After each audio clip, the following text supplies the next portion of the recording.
Hey guys, tonight we are going back to Tudor Britain. We are going looking for the things that would have stopped you dead in the street. The sights, the customs, the everyday habits that you, a visitor from the modern world, would have found genuinely disturbing, and that the people all around you would not have given a second glance, because to them they were simply normal. The ordinary furniture of a perfectly ordinary life. That is the strange and unsettling thing about the past, you see. It is not only that terrible things happened, terrible things happen now. It is that things we would find unbearable were woven so deeply into daily life that nobody noticed them at all. The severed head on the gate was just part of the skyline. The execution was just a good day out. The medicine made from a dead man was just what the apothecary sold. Tonight, we are going to walk among those things, gently, and look at them, and try to understand a world in which all of this was simply the way things were. Before you settle in, drop a comment telling me where you are watching from in the world and what time it is. It's always 2 a.m. somewhere, and I find it strangely soothing to picture all of us, scattered across the world, lying in the dark and listening together. And if this channel helps you drift off, tap that like button and subscribe, but only if you genuinely enjoy what I do here. No pressure at all. I'll be here either way, murmuring softly into the dark about people who have been dead for over a century and who would, frankly, have been appalled to share a sentence with either of us.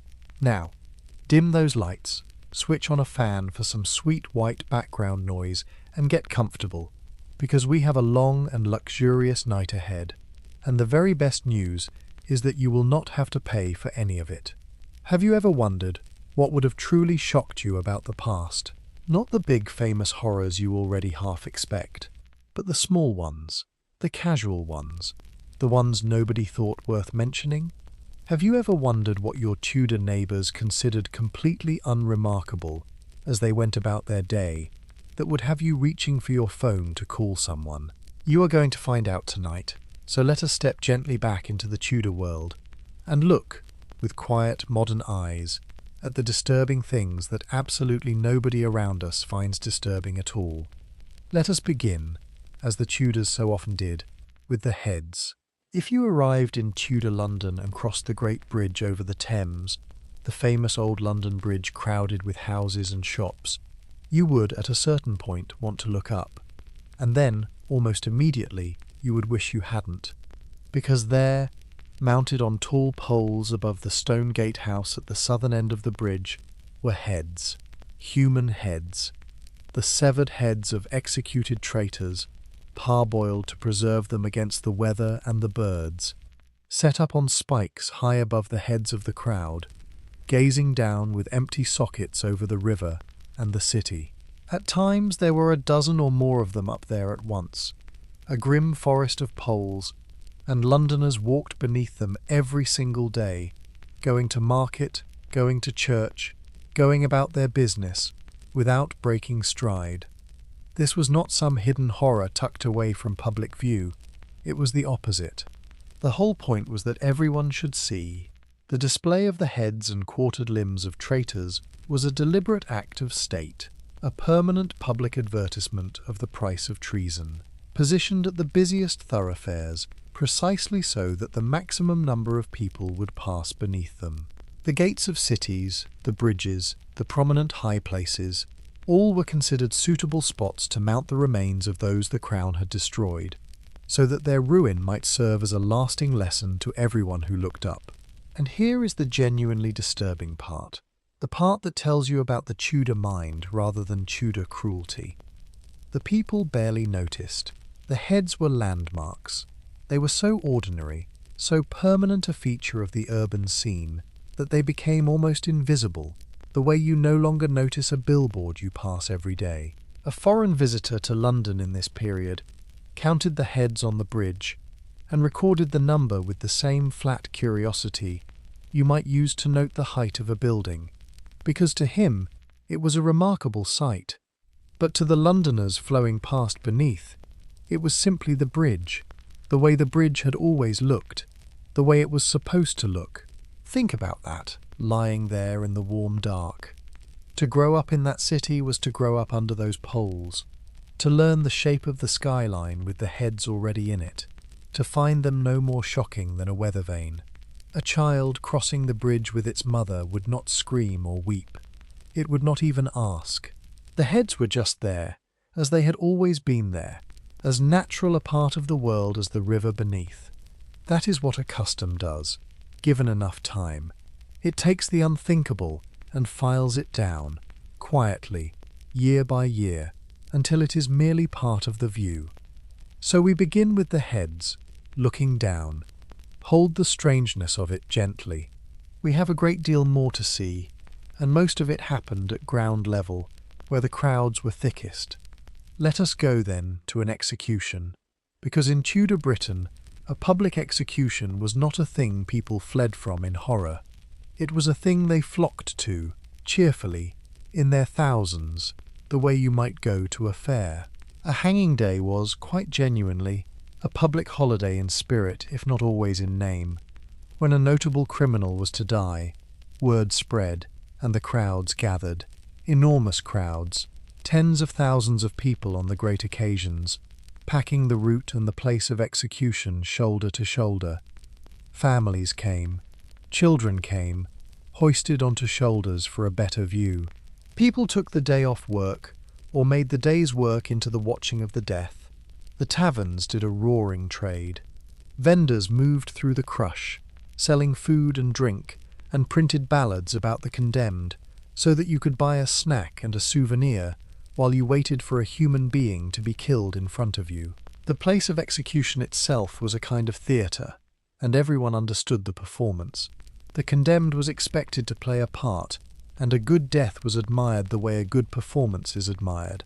The prisoner who went bravely, who forgave the executioner, who made a fine speech from the scaffold admitting their crimes and warning the crowd against following their example, who prayed with composure and met the end without flinching, that prisoner earned the crowd's respect and a kind of grim applause.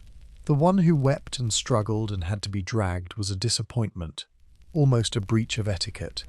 There were conventions to dying in public, and the audience knew them as well as the players.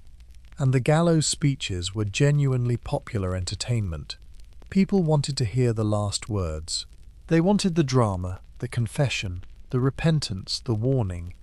Printers rushed out cheap pamphlets recounting the final speeches and the lives of the famous condemned, and these sold briskly, a whole little publishing industry built on the words of the soon-to-be dead. To attend an execution was to attend an event, a spectacle with a moral, a piece of street theatre that happened to end in a real death, and the crowd consumed it with exactly the appetite a crowd brings to any free entertainment. What you have to understand is that nobody present thought of themselves as cruel, or ghoulish, or strange. They thought of themselves as ordinary people enjoying a notable public occasion. The execution was justice being done, visibly, properly, as it was supposed to be done, and watching it was not a guilty pleasure, but a civic event, almost a duty, certainly a normal way to spend an afternoon. The horror we feel at the idea of taking the children to watch a stranger be killed simply did not exist, because the entire framework that produces that horror, the framework that says a death should be private, solemn, hidden, regrettable, had not yet been built. So picture the crowd, in the warm dark. Picture the food sellers and the ballad sellers and the children on shoulders and the great good-humoured press of people, all come out for the show. It is one of the strangest sights the past has to offer, not the death itself, but the holiday atmosphere around it. And it was, for the Tudors, the most normal thing in the world. Not all executions were equal, and we should speak, quietly and without dwelling on it, about the worst of them, because its very existence tells you something about how the Tudor state thought. For ordinary crimes, even serious ones, the punishment was hanging, simple and quick enough by the standards of the day. But for the crime the Tudors considered the most terrible of all, high treason, betrayal of the monarch and the state, the law reserved a death designed to be as drawn out, as painful, and as publicly humiliating as human ingenuity could arrange. It is the punishment whose name has come down to us as hanging, drawing, and quartering. And I will spare you the close detail, because the detail is genuinely grim, and you are here to sleep, not to flinch. It is enough to say that it combined hanging, mutilation, and the dividing of the body into pieces, all performed in public, and all calculated to maximize both the suffering of the condemned and the horror of the watching crowd. The point of this, the thing worth understanding, was that it was theatre with a message, and the message was about power. A traitor had attacked the natural order, the body of the state itself, and so the traitor's own body was to be destroyed in the most total and degrading way imaginable, scattered, denied even the dignity of a whole grave. The pieces then often sent to be displayed in different towns or set up on those poles above the city gates. It was punishment as propaganda, the state demonstrating, on the actual flesh of its enemies, the absolute and terrible consequences of defiance. And the crowds watched this too. They watched the very worst the law could do, and while even a Tudor crowd could be moved to pity or unease by a particularly grim spectacle, particularly if the condemned was popular or the cause sympathetic, the punishment itself was not regarded as barbaric or excessive. It was regarded as appropriate. Treason was the ultimate crime, and the ultimate crime deserved the ultimate punishment. And the public and prolonged nature of it was not a regrettable side effect but the entire purpose. Justice, to the Tudor mind, was not only meant to be done, it was meant to be seen to be done, in the most vivid and unforgettable terms possible. It is worth sitting with how completely this inverts our own instincts. We hide our few remaining punishments away. We carry them out, where they still exist at all, behind walls, with witnesses few and solemn, and we are deeply uneasy about even that. The Tudor instinct was the precise opposite. A punishment carried out in private would have made no sense to them at all, would have failed in its entire purpose, because the purpose was the lesson, and a lesson taught to an empty room teaches nobody. So the worst death the law could imagine was also the most public, performed before the largest possible crowd, by deliberate and considered design. Let that strangeness settle gently in the dark, not the cruelty, which every age has in some measure, but the publicness, the conviction that horror shared was horror made useful. We will move now to something almost stranger, a punishment so peculiar that it existed in this exact form for only a few short years, and only in Tudor England. Here is a punishment so peculiar, so specifically Tudor, that it appeared in English law and then vanished again within the span of a single reign, leaving behind it a small, strange stain on the record. In the reign of Henry VIII, a law was passed that made boiling to death the official punishment for a particular crime, the crime of murder by poisoning. The story behind it is that a cook in the household of a bishop was accused of poisoning the porridge and killing members of the household, and the king and his parliament, in a fury at this most sneaking and treacherous form of murder, decreed that poisoners should be put to death by being boiled alive. And so, for a brief period, this was a real and lawful sentence in England, carried out in public, a great cauldron set up, and a human being put to death in it before a crowd. I will not linger on the method, because there is nothing to be gained from it, and you are here to rest.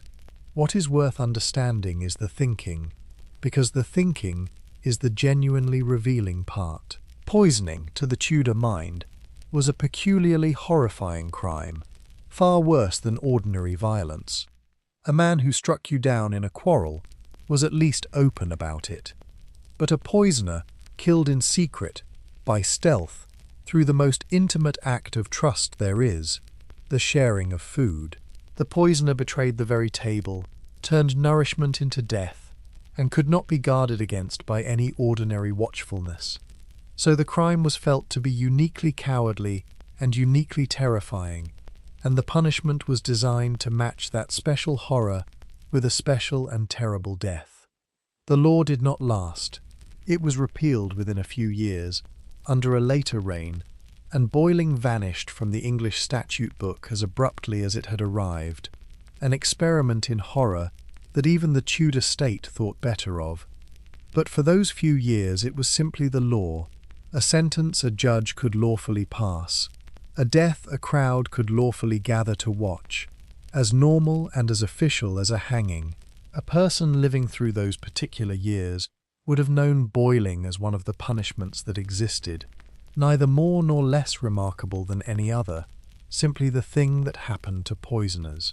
And that is the unsettling thread that runs through all of this, the thing I keep returning to. It is not that the Tudors invented horrors. Every age does that. It is the matter-of-factness, the way the most extreme things could be folded into the ordinary machinery of law and life, passed by Parliament, recorded by clerks, carried out by officials, watched by crowds, and then, sometimes, quietly repealed and forgotten, all with the flat administrative calm of any other piece of public business. The cauldron was, for a while, just another tool of justice. And then it wasn't. And almost nobody remembered it had ever been there at all. Let that one drift away now. We move to a punishment that worked not by what was done to the body, but by a terrible kind of patience. Imagine a punishment that you could only suffer if you refused to speak. A punishment reserved, specifically, for people who would not say a single word. This was one of the strangest corners of the Old English law, and it grew out of a genuine legal tangle. The problem was this. Under the law of the time, a criminal trial could not properly proceed unless the accused entered a plea, guilty or not guilty. If the prisoner simply stood mute and refused to plead at all, the whole machinery of justice jammed. And some prisoners had a very good reason to refuse. If you were tried and convicted of a serious felony, the Crown could seize all your property, beggaring your family. But if you died without ever being convicted, in some cases your property would pass safely to your heirs. So a prisoner who knew they were doomed might choose to stay silent, to refuse to plead, accepting death in order to save their family's inheritance. The law's answer to this was a procedure of grim and patient cruelty, known by its old French name, which meant a hard and forceful punishment. The prisoner who refused to plead was pressed. They were laid down, and weights were placed upon them, and more weights added, slowly, over hours or even days, with the prisoner given only the foulest bread and stagnant water between, until either they agreed to plead or the weight ended them. It was not technically an execution. It was an inducement, a method of forcing a plea out of a silent prisoner. And the fact that it frequently killed them was treated, in the cold logic of the law, almost as their own choice, since they could end it at any moment simply by speaking. The strangeness here is the legalism of it, the way a genuinely horrific practice grew not out of bloodlust but out of procedure, out of a technical problem in the rules of pleading. Nobody set out to invent a way of crushing people to death. They set out to solve the puzzle of the prisoner who would not speak. And this is the solution the system arrived at, and then lived with, for centuries, as a recognized and lawful part of the process. It had a name, a procedure, a place in the legal textbooks. It was, in the most literal sense, normal, a known quantity, a thing that happened to a certain kind of stubborn prisoner. And some prisoners chose it. That is perhaps the most haunting part. Knowing what pressing meant, some accused men deliberately stayed silent and endured it to the end, choosing that death over a conviction that would ruin their children. They weighed a horrific death against the future of their families, and chose the death, and the law let them, because the law had no better answer. It is a window into a world where property and inheritance could matter more than life itself, and where the machinery of justice could grind a person to death over a point of procedure, calmly, by the book, with everyone involved simply following the rules as they understood them. Let the weight of that lift away now, gently. We will go next to the great stone fortress where the most dangerous prisoners of all were taken, and to the questions that were asked there. On the bank of the Thames stood the Tower of London, and to be taken there as a prisoner was to enter a place whose very name carried a particular dread. The Tower was many things: a royal palace, a fortress, a treasury, a menagerie that for centuries kept exotic beasts. But in the Tudor imagination, it was above all the place where the great and the dangerous were held, questioned, and, often enough, brought to their deaths. For most of the time, for most prisoners, imprisonment in the Tower was not the dungeon of popular imagination. A prisoner of rank might be held in considerable comfort, in decent rooms, with servants and good food, allowed visitors, allowed to write, simply confined and watched. The Tower held nobles, bishops, queens, courtiers who had fallen from favour, and they were not, generally, mistreated in their day-to-day confinement. The horror of the place was not squalor, it was what could happen, and what sometimes did, because the Tower was also where interrogation under torture took place, in those cases where the Crown judged it necessary. Torture occupied a strange and uneasy position in English law. Unlike some of its neighbours, England did not formally recognise torture as a routine part of ordinary criminal procedure, and there was a real legal tradition that held it to be against the common law. And yet, in cases touching the safety of the state, treason, conspiracy, religious subversion, the Crown could and did authorise it, by special warrant, outside the ordinary courts. The most notorious instrument was the rack, which slowly stretched the body to extract confessions and, above all, names, the names of fellow conspirators. There were other devices too, designed to inflict pain in confined and dreadful ways, and the threat of them hung over every prisoner brought to the Tower on a matter of state. What is revealing is the way this was understood and justified. Torture was not, to the authorities, an act of cruelty for its own sake. It was a tool of intelligence, a regrettable but necessary means of protecting the realm from its enemies. Used, they would have insisted, sparingly and only in the gravest cases. The official mind drew a careful distinction between lawful punishment, which was public and ceremonial, and interrogation, which was secret and instrumental, aimed not at suffering, but at information. That this distinction offered little comfort to the person on the rack did not trouble it greatly. The safety of the state was the highest law, and against that, the agony of one suspected traitor weighed very little.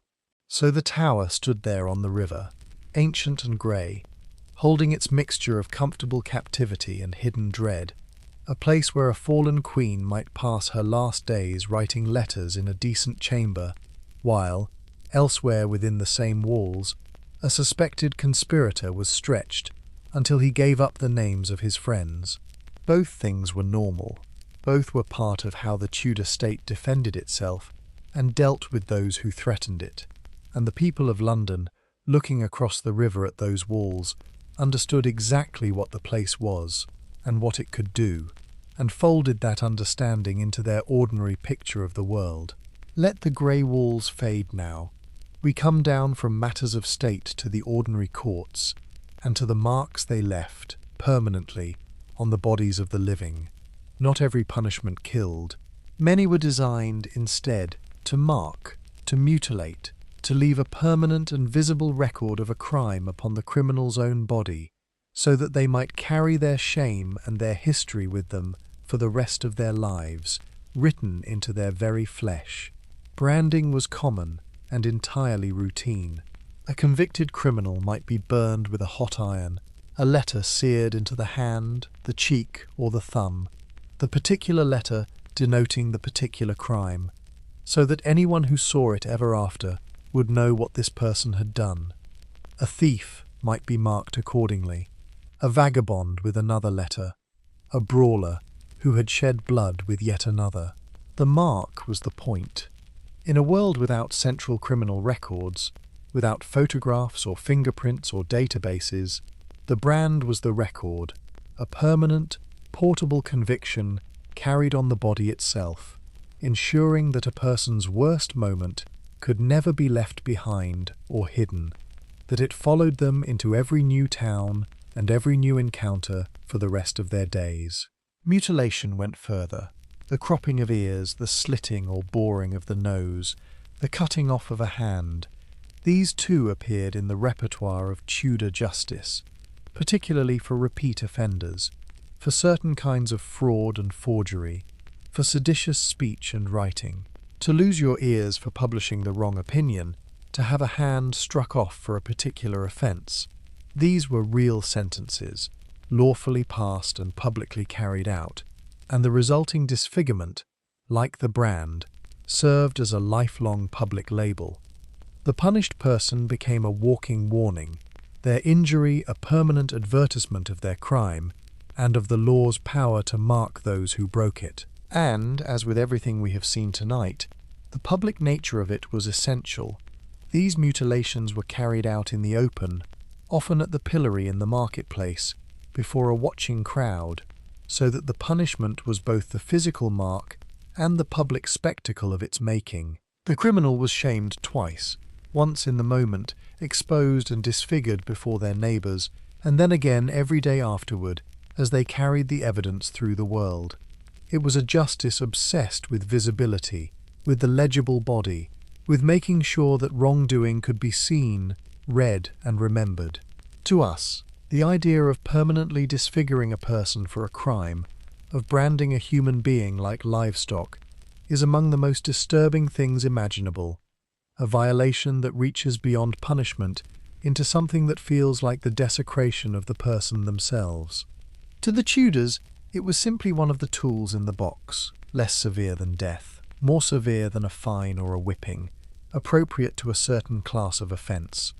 A branded man was not a horror. He was a known type, a marked man, someone whose history you could read at a glance, and that legibility was regarded not as cruelty, but as a kind of useful public information, a way of knowing who you were dealing with. Let those marks fade from your mind now, gently. We turn next to the darkest chapter of all the Tudor century, the one where people were put to death, not for what they had done, but for what they believed. We must speak, soberly and without sensationalism, about the burnings, because they are central to the Tudor century, and because they reveal, more starkly than anything else, how completely the framework of normal can bend around horror. The Tudor age was an age of violent religious upheaval, and at its worst, that upheaval expressed itself in the burning of men and women at the stake for heresy, for holding the wrong beliefs about God. This was not unique to England, nor to the Tudors, nor to any one side of the religious divide. It was a feature of the age across much of Europe. But England had its own intense and terrible episodes, most infamously a period under one Tudor monarch, when several hundred Protestants were burned for their faith, and at other times when those of the old Catholic faith, or those judged traitors for their religion, met equally terrible ends. The fire was the prescribed death for the heretic, and the prescribing of it rested on a logic that is, to the modern mind, almost impossible to inhabit. The logic was this: heresy was not regarded as a private matter of opinion. It was regarded as a spiritual poison, a contagion that could spread from soul to soul and damn not only the heretic, but everyone they infected, for all eternity.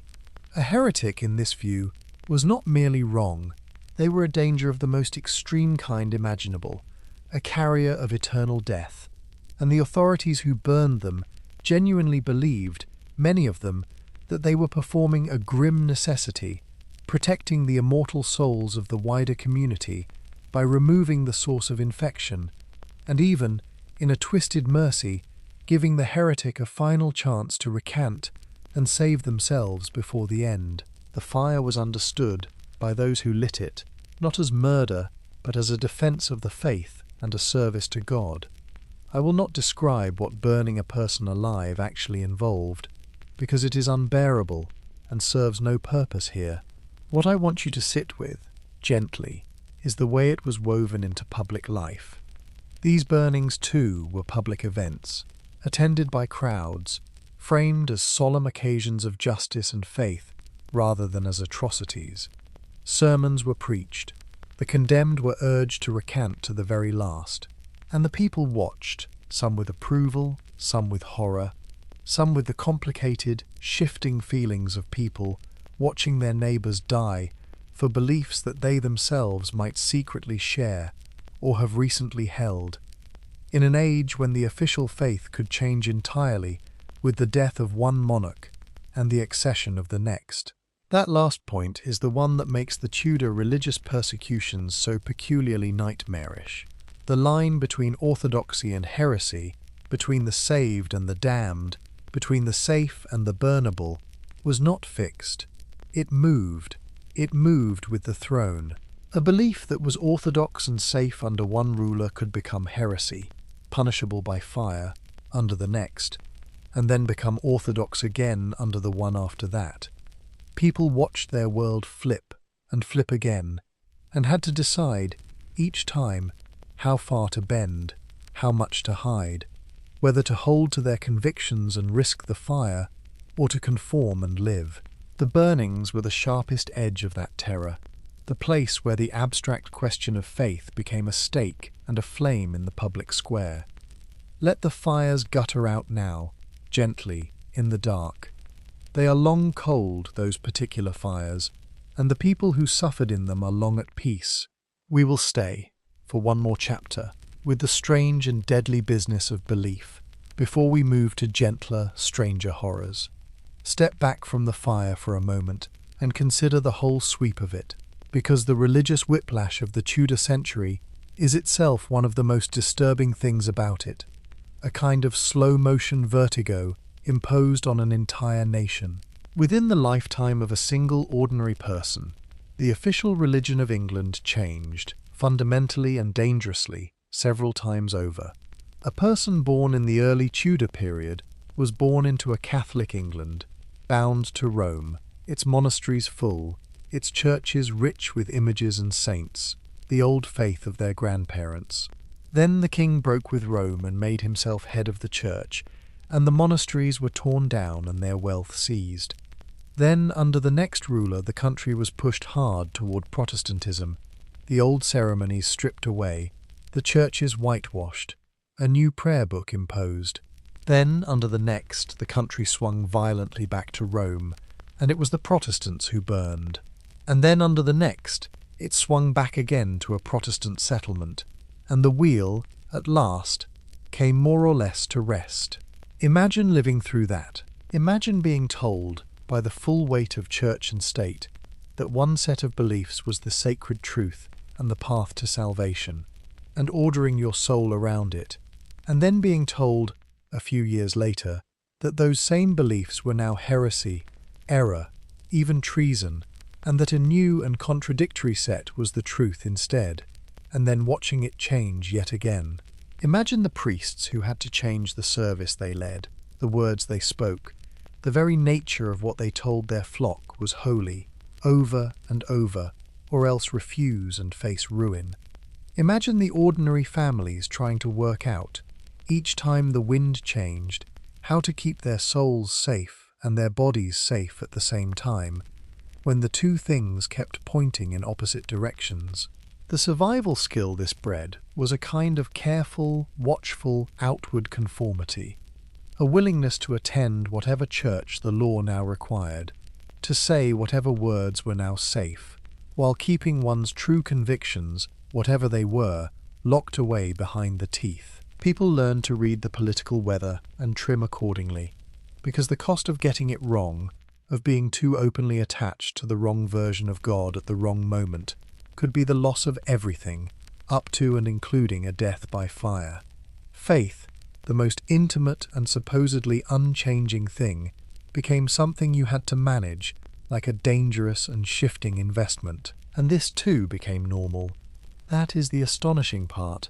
A whole society learned to live with the fact that ultimate truth was subject to revision by royal decree, that the path to heaven might be repaved at any moment, that the safest course was to believe quietly and conform loudly. They adapted. They survived. They folded even this profound and terrifying instability into the ordinary business of getting through life, the way people adapt to anything, given no choice. It is a strange and rather moving thing, the human capacity to make a routine even out of vertigo. Let it spin gently away now. We turn to the body, and to the truly remarkable things the Tudors believed would heal it. Here is something that genuinely startles most people when they first learn of it.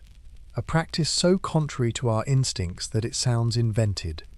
For a great stretch of history, including the Tudor period, respectable medicine, the medicine of physicians and apothecaries and learned books, included the consumption of human remains as a cure. Corpse medicine, as it is sometimes called, was not the fringe practice of a few ghouls. It was mainstream, prescribed, sold and swallowed by people at every level of society, up to and including royalty. The remedies are startling to list. Powdered human skull was taken for ailments of the head, for epilepsy, for conditions of the brain, on the reasoning, broadly, that like treated like. The substance known as mummy, originally a dark resin associated with ancient Egyptian embalmed bodies, but soon meaning, in practice, ground-up preserved human flesh, was a prized and widely traded medicine, taken for bruising, for internal injury, for a whole range of complaints. Human fat was used in salves and ointments, rubbed onto aches and wounds. Even blood, fresh blood, was sometimes consumed, with the blood of the young and healthy considered especially potent, and the recently executed, whose bodies were thought to retain a particular vital force, became a grim source of medical raw material. The thinking behind all this was not random superstition, but a coherent, if mistaken, theory of the body and the world. The dominant medical philosophy held that the human body contained a vital spirit, a life force, and that this force could, in some sense, be transferred or borrowed.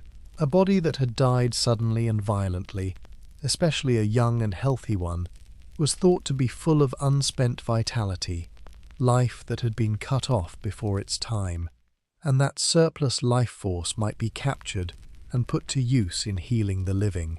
It was, in its own framework, almost logical. If the problem was a deficiency of vital force, what better remedy than the concentrated vital force of someone whose own life had been violently interrupted? So the executed criminal had, in a sense, a second career after death, as a pharmacy. The bodies of the hanged were, in some times and places, a recognized source of medical material, and there are accounts of people gathering at executions not only to watch but to obtain, by various means, a portion of the body or the blood for medicinal use. The dead man on the scaffold was at once a criminal being punished, a piece of public theatre, and a source of valuable medicine, all at the same time, and nobody involved found this combination of roles particularly strange. Sit with that for a moment, in the warm dark.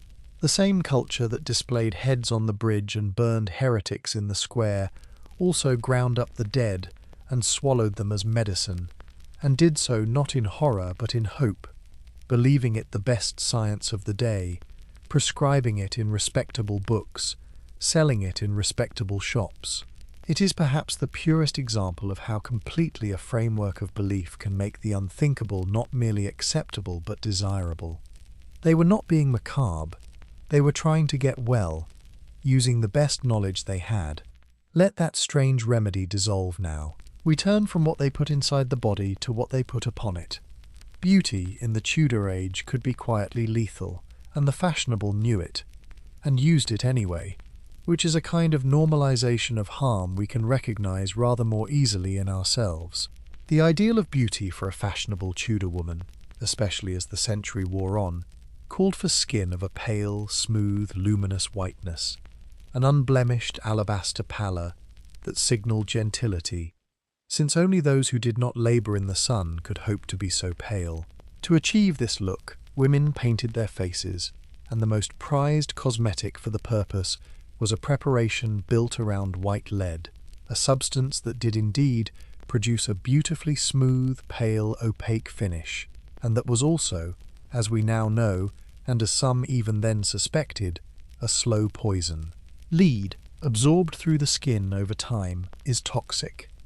It damages the body in numerous ways, and prolonged use of lead-based face paint could, over years, ruin the very skin it was meant to beautify, causing it to coarsen and grey and rot, which created a grim spiral, for the worsening skin then demanded ever more paint to conceal it.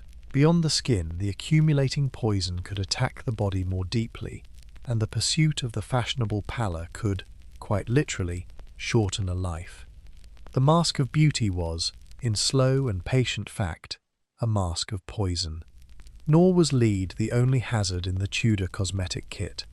Other preparations used equally dangerous ingredients. Mercury, another potent poison, appeared in cosmetics and in treatments meant to clear the complexion, eating away at blemishes and, given time, at the user. Drops derived from a poisonous plant were used to enlarge and brighten the eyes, lending them a lustrous, dilated appeal at the cost of blurred vision and worse with sustained use.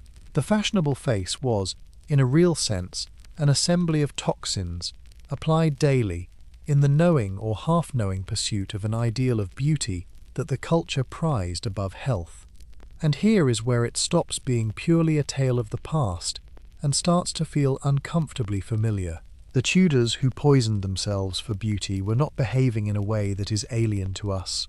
They were doing what people have always done, and still do, accepting real risk and real harm in exchange for the social rewards of looking the way their culture demanded. The substances change, the principle does not. The fashionable Tudor woman whitening her face with lead, knowing on some level that it was harming her, but valuing the appearance more, is not really so far from us as we might like to think, which is perhaps why this particular normalized horror lands a little closer to home than Heads on a Bridge. Let it fade now gently. We return to the matter of the dead, and to a spectacle that drew a paying crowd. The bodies of the executed had yet another role to play, beyond punishment and beyond medicine, and that was in the advancement and the entertainment of anatomical science. As the understanding of the human body advanced through this period, there was a growing demand among physicians and surgeons for human corpses to dissect, to study, to learn from. The interior of the body was still, in many ways, a mystery, and the only way to truly understand it was to open it and look. But corpses for dissection were not easy to come by, hedged about as the dead were with religious feeling and the desire for proper burial. And so the law provided a source. The bodies of certain executed criminals were handed over to the surgeons for public anatomical dissection, the loss of bodily integrity after death, serving as a final, additional punishment, an extra degradation heaped upon the worst offenders. This dissection was, at least in part, a public event. Anatomical demonstrations could be attended, and people did attend them, not only students of medicine but curious members of the public, paying to watch a learned physician open a human body and explain its workings, part educational lecture, part grim spectacle.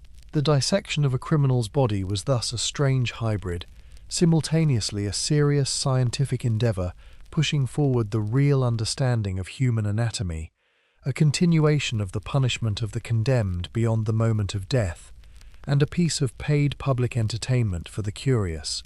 All three things at once, with no apparent sense of contradiction. The fear of dissection was real and widespread among ordinary people, and not for squeamish reasons but for deep ones. Many believed in the bodily resurrection of the dead, and the prospect of having one's body cut to pieces and scattered, denied a whole and proper burial, was genuinely terrifying, a threat that reached beyond death into eternity. This is precisely why the dissection of criminals worked as an added punishment. It struck at something people cared about more than mere life, the integrity and proper disposal of the body, the hope of rising whole on the last day. To be given to the surgeons was, for many, a fate that compounded the horror of execution with a spiritual dread. So the criminal corpse moved through its several uses, hanged before a crowd, perhaps mined for medicine, and then opened on the anatomist's slab before another, smaller, paying crowd. Every stage public, every stage normal, every stage folded into the ordinary workings of justice, medicine, and curiosity. The body that had been a person was now a resource, a lesson, a spectacle, and a warning all at once. And the science that grew from those grim dissections was real and genuinely advanced human knowledge, which leaves us with the uncomfortable truth that some of our understanding of ourselves was purchased on exactly such terms. Let the slab grow quiet now. We turn to the everyday medicine that ordinary people met when they fell ill, and to its more startling ingredients. If you fell ill in Tudor Britain and could not afford a learned physician, or even if you could, the remedies you might be prescribed ranged from the merely useless to the frankly alarming, and a good number of them involved substances we would today consider the very opposite of medicine. The medical theory of the day, built around the balance of the body's humours, led to all sorts of treatments aimed at restoring balance by adding or removing things, and the things added were not always pleasant. Animal dung featured in numerous remedies, applied to wounds, mixed into preparations to be taken internally, used in poultices and plasters. Urine, both animal and human, was a recognized medical substance, used to wash wounds, to treat ailments of the skin and eyes, and consumed in various preparations. The droppings and parts of all manner of creatures found their way into the apothecary's stock and the housewife's medicine chest, prescribed for this complaint or that, according to a vast traditional lore of correspondences and sympathies. Some of these remedies, by sheer accident, may have done some good. A wound washed in urine, freshly passed and relatively sterile, might fare better than one packed with ordinary filth, though not for any reason the practitioner understood. But most of the more startling ingredients did nothing useful at all, and a fair number actively harmed, introducing infection, irritating injuries, poisoning the patient, or simply delaying any chance of natural recovery while the body fought both the illness and the treatment. The Tudor sickbed was a dangerous place, and the patient often had as much to fear from the cure as from the disease. The reasoning, again, was not random. It rested on elaborate theories of how substances acted upon the body, on the doctrine that like could treat like, or that opposites could correct imbalance, on long traditions of inherited herbal and folk knowledge mixed with learned classical medicine, and on the simple fact that, in the absence of any real understanding of infection, of germs, of how the body actually healed, people reached for whatever the accumulated wisdom of generations told them might work. They were not stupid. They were working, intelligently and earnestly, with a completely mistaken model of how the body and the world functioned, and arriving, reasonably enough within that model, at conclusions that happened to horrify us. And so a sick Tudor, lying in bed and hoping to recover, might be dosed with preparations that turned the modern stomach, dung and urine and ground-up creatures and worse, administered by a caring family member or a respected practitioner who genuinely believed they were helping, who had every reason within their worldview to believe it, and who would have been baffled and offended by our disgust. It was simply medicine, the medicine everyone knew, the things you did when someone you loved fell ill, and you wanted, desperately, to make them well. Let those remedies settle and fade. We turn now from the body to the soul, and to the deadly business of magic. The fear of witchcraft ran deep through the Tudor world, and the methods used to detect a witch were, when you look at them closely, among the most disturbing examples of how a sincere belief can produce a monstrous logic. The most infamous of these methods was the practice sometimes called swimming a witch. The suspected witch would be bound and lowered into a body of water, a pond or a river, to see whether they floated or sank. The reasoning rested on the idea that water was a pure element, blessed in baptism, and that it would reject anyone who had renounced their baptism and given themselves to the devil. So a true witch, rejected by the pure water, would float. An innocent person, accepted by the water, would sink. You can perhaps already see the appalling trap built into this. The trap was total. If you floated, you were a witch, and would be hauled out to face trial and likely execution. If you sank, you were innocent, but you were also, by then, bound and underwater, and the demonstration of your innocence and your drowning could amount to very much the same thing. The test was, in practice, a test you could not win, a procedure dressed in the language of fairness and divine judgment, that in reality offered the accused no real path to safety at all. It was the logic of suspicion made into a ritual, a way of confirming a verdict that had, in most cases, already been reached in people's hearts. And who was accused?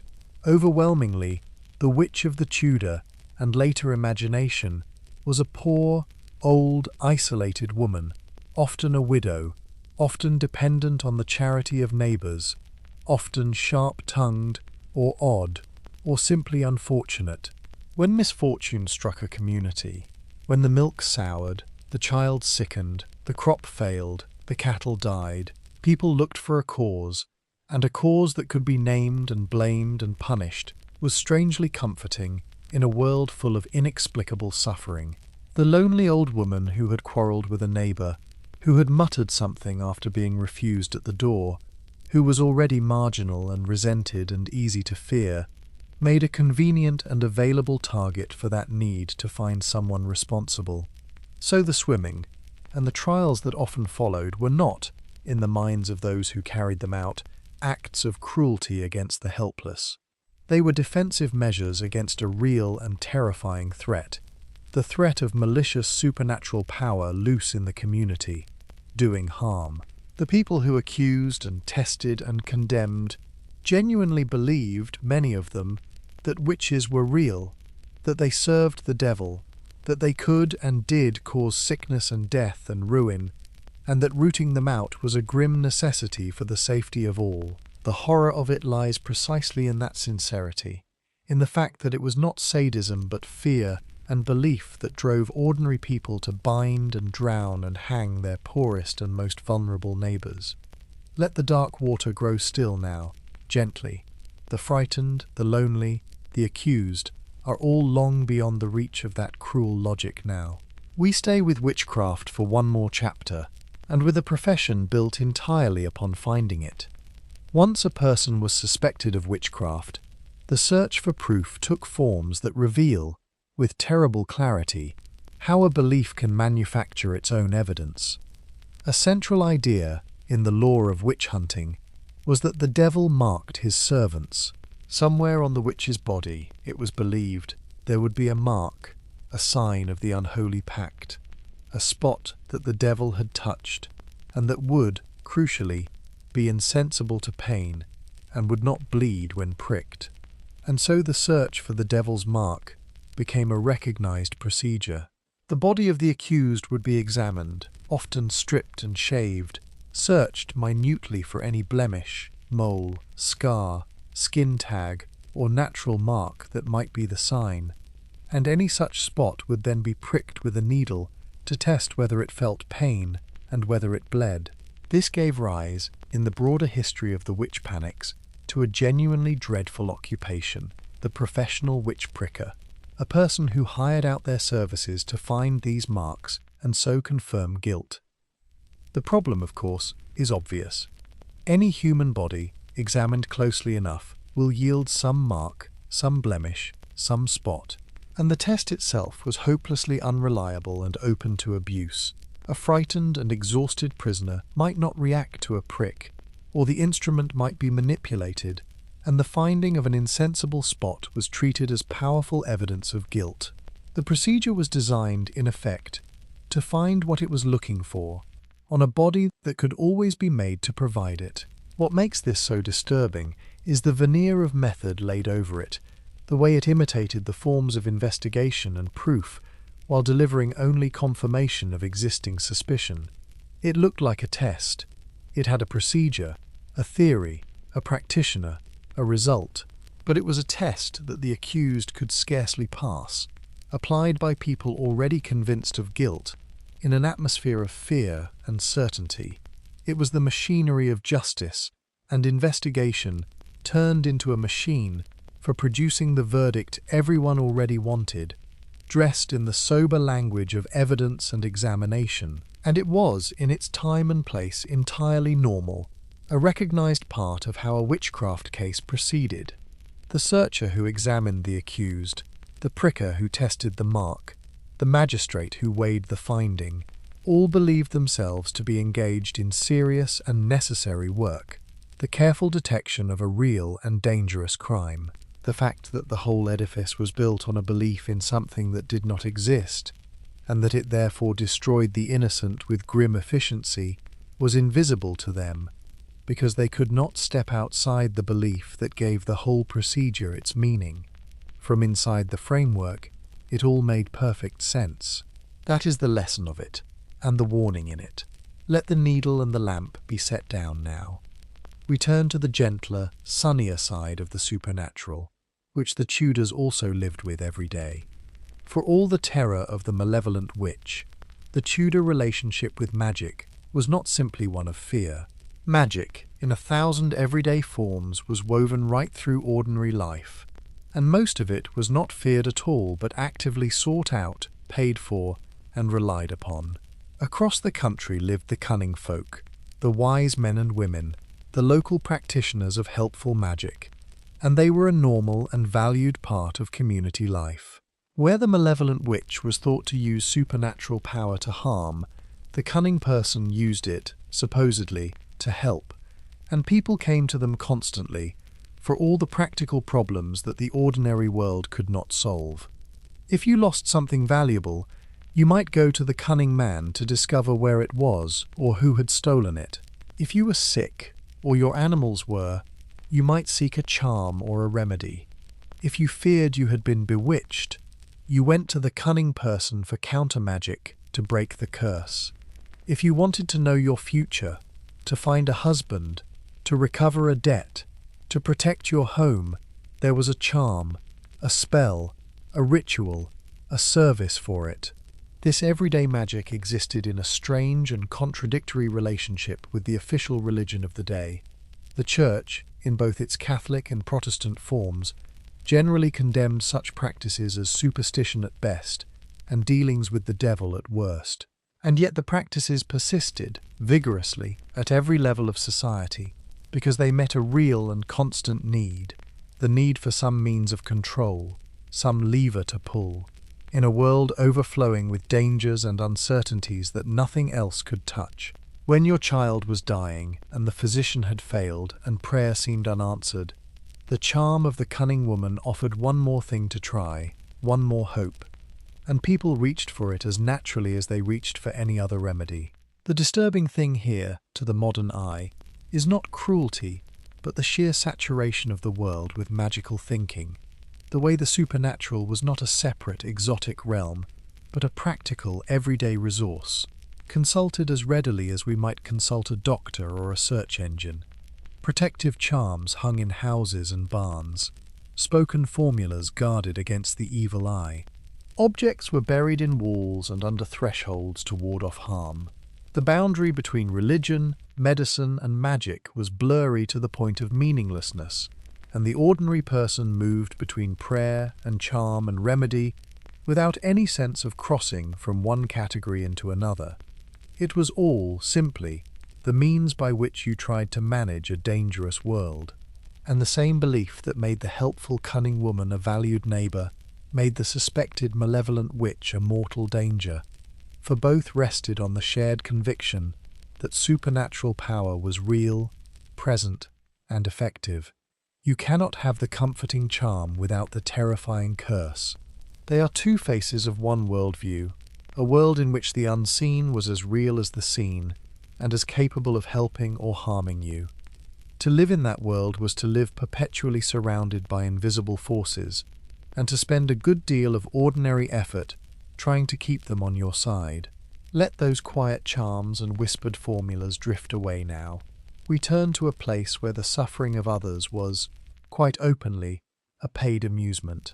In London there stood a hospital for the care of the mentally ill, an institution whose name has passed into our language as a word for chaos and uproar. And one of the most disturbing facts about it to the modern mind is what the respectable public did there for fun. They visited. They paid to come in and look at the patients, the people confined there in their distress and derangement, as a form of entertainment, an afternoon's diversion, a curiosity to be observed and laughed at and marvelled over. For a small payment, members of the public could wander among the afflicted, gawk at their behaviour, provoke them for amusement, and treat the spectacle of human mental suffering as a show, a kind of living attraction. To go and look at the lunatics was, for a long stretch of history, a recognised and unremarkable leisure activity, mentioned casually, the way you might mention going to see any other sight. It is genuinely hard, lying in the warm dark, to absorb the casual heartlessness of this, the idea of mental anguish as a paid entertainment, of vulnerable, suffering people put on display for the amusement of the comfortable. But to understand it, rather than simply recoil from it, we have to grasp how differently mental illness itself was understood. There was, in this period, almost no concept of mental illness as illness in our sense, as a medical condition deserving care and compassion. The afflicted might be seen as possessed, as morally failing, as fools, as objects of fear or mockery, or at best, a kind of careless pity. The frameworks that teach us to see a suffering person and feel compassion, to recognize mental distress as something that could happen to anyone, to any of us, simply were not there, and so the suffering of the confined did not register to the visitors as suffering deserving of respect or privacy. It registered as spectacle, as strangeness, as something other, happening to a category of person fundamentally unlike themselves, safely behind a barrier of difference that allowed it to be enjoyed rather than mourned. The same culture that watched executions for entertainment and visited the dissection of corpses could watch the mentally ill for entertainment too, because the underlying machinery, the dividing of the world into spectators and spectacle, into us and the other, was the same. It would be comforting to think this kind of thing safely buried in the past, and in its crudest form it largely is. But the deeper pattern, the turning of others' misfortune into entertainment, the comfortable observing the afflicted from a safe distance, is perhaps not quite so dead as we might hope, which is why this particular Tudor habit deserves a moment's quiet reflection rather than mere disgust. Let the doors of that sad place close gently now. We turn to a cruelty that the law itself enshrined, the crime, in Tudor England, of simply being poor. We touched, in our wander through an ordinary Tudor day, on the harsh treatment of the poor, but the full reality of it deserves a chapter of its own, because the Tudor response to poverty included measures so severe that they genuinely shock, and that were, in their time, simply the law. The Tudor period saw a great increase in poverty and vagrancy, driven by changes in the economy, by rising population, by the dissolution of the monasteries that had provided much of the old charity, and by waves of people set loose to wander the country in search of work or relief. And the authorities, frightened by this growing mass of the rootless and desperate, responded not primarily with compassion, but with control and punishment. A crucial and chilling distinction was drawn between the deserving poor, the old, the sick, the genuinely unable to work, who might receive some grudging relief, and the undeserving poor, the able-bodied who wandered without work or master, who were treated not as unfortunate, but as criminal. The punishments aimed at these sturdy beggars, as they were called, were savage. Vagrants could be whipped, publicly, through the streets, beaten until bloody, and sent back toward the place they had come from. They could be branded, marked with a letter to denote their status as a vagabond, and in one extraordinary and short-lived law, passed under a Tudor government at its harshest, an able-bodied vagrant who refused to work could be condemned to a form of slavery, made the property of an informer or master, to be compelled to labour, and branded with a letter to mark them, and subjected to brutal penalties if they ran. That such a law could be passed at all in England, reducing a free if destitute person to a slave for the crime of being jobless and on the road, tells you how the Tudor state could think about its poorest people. The law was so extreme that it proved unworkable, and was soon repealed, much like the boiling of poisoners, another of those experiments in harshness that even the Tudor state stepped back from. But the underlying attitude, that poverty was at least partly a crime, that the wandering poor were a threat to be controlled and punished rather than a misfortune to be relieved, ran deep and persisted in milder forms throughout the period. To be poor and on the move was to be suspect, liable to whipping and branding, with the line between the punished vagrant and the relieved pauper resting on official judgments about who deserved help and who deserved the lash. And the ordinary, settled working people largely accepted this, even approved of it, because they too were frightened of the wandering poor, frightened of crime and disorder and the burden on their own resources, and inclined to see the beggar at the door as a threat rather than a brother. The harshness toward the poor was not the policy of a cruel few imposed on a kind many. It reflected a widely shared fear and a widely shared willingness to treat the most desperate as a problem to be managed by force. To live one disaster away from joining their ranks, as most people did, seems not to have softened the attitude, but in many cases to have hardened it. The nearness of the abyss, making people all the more anxious to distinguish themselves from those who had fallen in. Let that hard road empty now, gently. We turn to those who had no choice at all in their fate, the children. Childhood, in Tudor Britain, was not the protected, cherished, carefully prolonged thing we have made of it. For most children, it was short, and it ended early in hard work, and the ways in which children were used, disciplined, and disposed of would strike a modern parent as alarming in the extreme. Consider the system of apprenticeship and service, through which a great many children passed. From a young age, often around the start of their teens and sometimes earlier, children of the labouring and middling sort were commonly sent away from their own families to live and work in the household of a master, as apprentices learning a trade or as servants. This was completely normal. Indeed, it was the expected path, the way a child learned a livelihood and was launched into the world. But it meant that children left home young to live under the authority of strangers, who then stood in the place of parents and wielded a parent's power over them, including the power of physical correction. And physical correction was severe and universal. The beating of children was not merely permitted but positively encouraged, woven into the educational and moral philosophy of the age.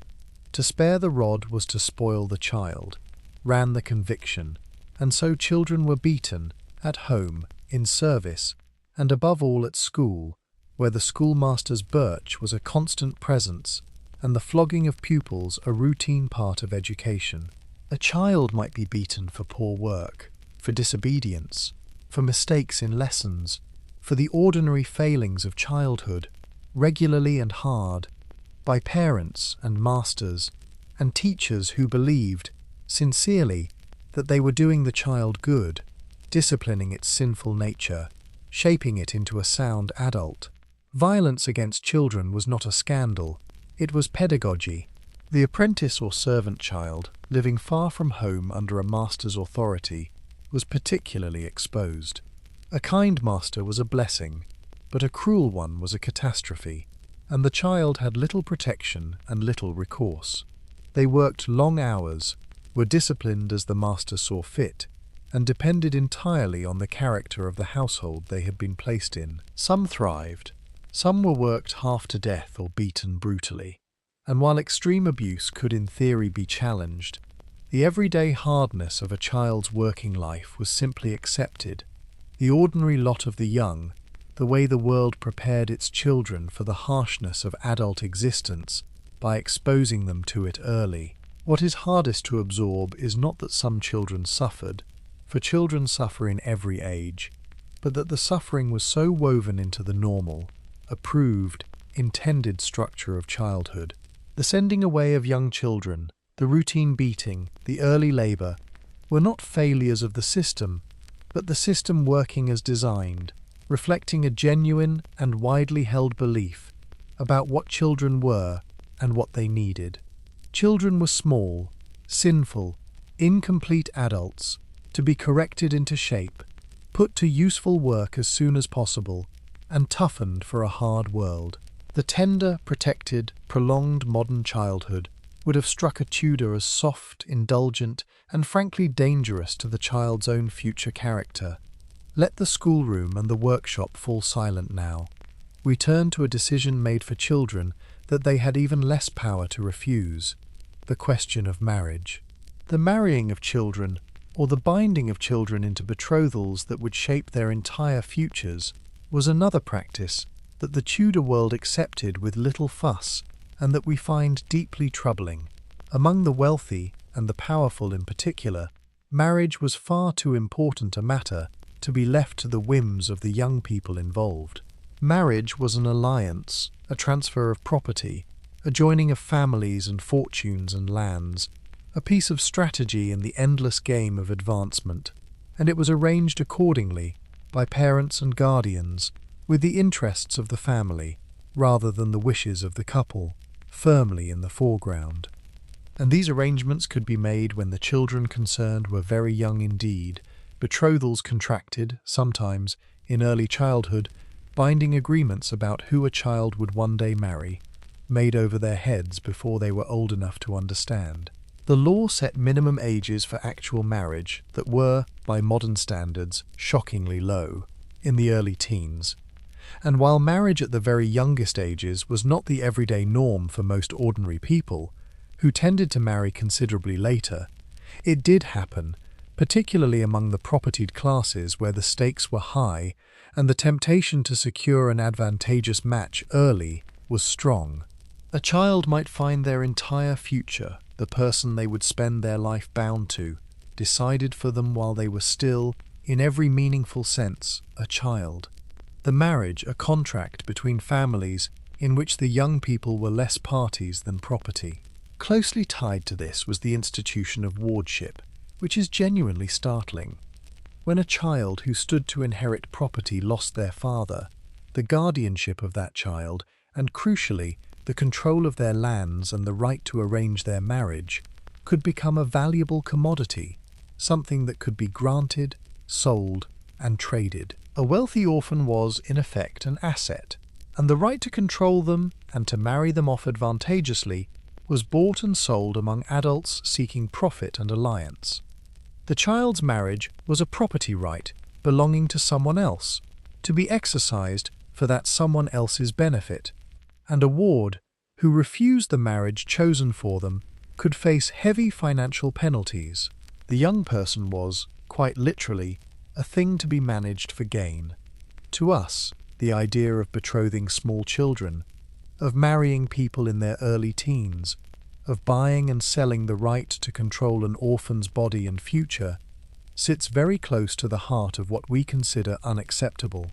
To the Tudor propertied classes, it was simply how the serious business of marriage and inheritance was conducted, a matter of family strategy and property law, in which the feelings and the youth of the children involved were minor considerations weighed against land, money, and alliance.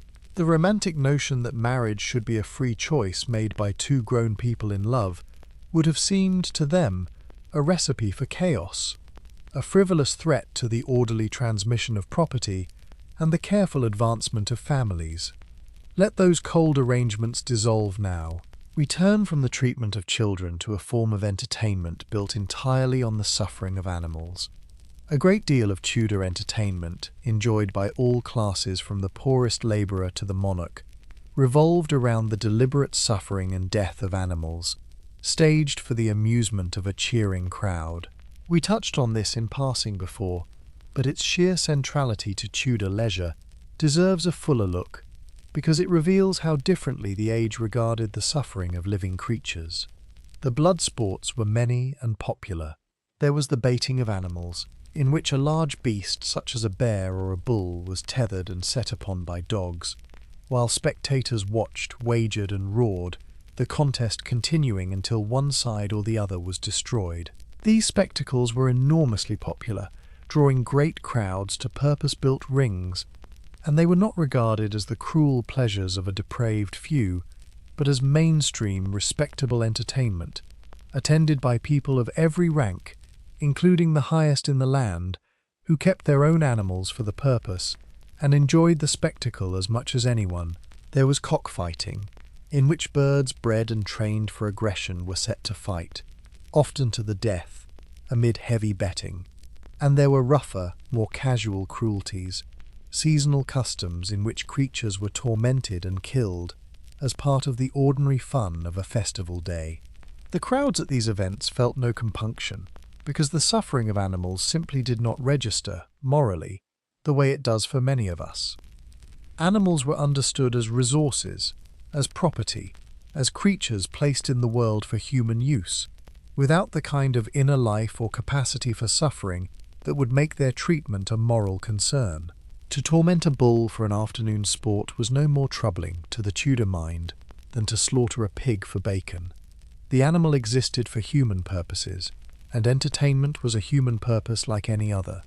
The modern idea that animals have interests, that their suffering matters in itself, that there is something shameful in cruelty for sport, was largely absent, or present only in faint and minority forms. And so the blood sports flourished, openly, respectably, at the very centre of Tudor leisure, woven into the calendar of festivals and holidays, enjoyed without guilt by the same people who were, in other contexts, capable of kindness, piety, and tenderness. This is one of the recurring lessons of our whole night's journey, that the capacity for what we would call cruelty coexisted, in these people, with ordinary decency, because the framework that would have labelled it cruelty was not in place. They were not monsters who delighted in suffering. They were ordinary people enjoying ordinary entertainments, within a worldview that did not count animal suffering as suffering that mattered. It is worth noting, quietly, that attitudes did slowly change over centuries, and that the very blood sports the Tudors enjoyed without a qualm came in time to be seen as barbaric, and were eventually outlawed. A reminder that the boundaries of moral concern are not fixed but expand, slowly, painfully, over generations. What seems normal and harmless to one age can become unthinkable to another. The Tudors are not uniquely guilty here. They simply stood at a particular point on that long road. Let the roar of the crowd fade now, gently. We turn to a horror that needed no crowd, that came silently and that emptied whole streets, the plague. When plague came to a Tudor town, and it came again and again across the period, it brought with it a response that, in its cold practicality, produced scenes of genuine horror, accepted as grim necessity by everyone involved. The understanding of how plague spread was wrong in its particulars, but the authorities grasped that it passed somehow from the sick to the well, and so the central strategy for containing it was isolation, the separation of the infected from the healthy. And the way this was carried out in many places was through the sealing of infected houses. When plague was found in a household, the house could be shut up, locked and quarantined, often with everyone inside, the sick and the healthy together, sealed in for a set period, with a mark painted on the door, frequently a red cross, and sometimes words begging God's mercy to warn others away. A watchman might be posted to ensure no one left. The cruelty of this, however well-intentioned, is stark. To seal the healthy members of a family inside a house with the dying was, very often, to condemn them too, to trap them with the very contagion they most needed to escape, in the name of protecting the wider community. Food might be brought and left, but the people inside were essentially imprisoned with the disease, to live or die as fate decided. cut off from help, listening to the sickness move through the household one member at a time. It was a brutal calculation, the sacrifice of the few sealed within for the safety of the many without, and it was carried out as official policy, by ordinary officials doing their duty as they understood it. And then there was the disposal of the dead, which plague produced faster than the ordinary rituals could manage. The careful, individual, dignified burial that people longed for became impossible when the dead came in such numbers, and so the bodies were collected, often at night, by carts that moved through the stricken streets, while a bellman called for the dead to be brought out. The corpses were carried away and buried together, in large pits, in mass graves dug to receive the overflow of the dying, without the individual funerals, the proper mourning, the marked graves that meant so much.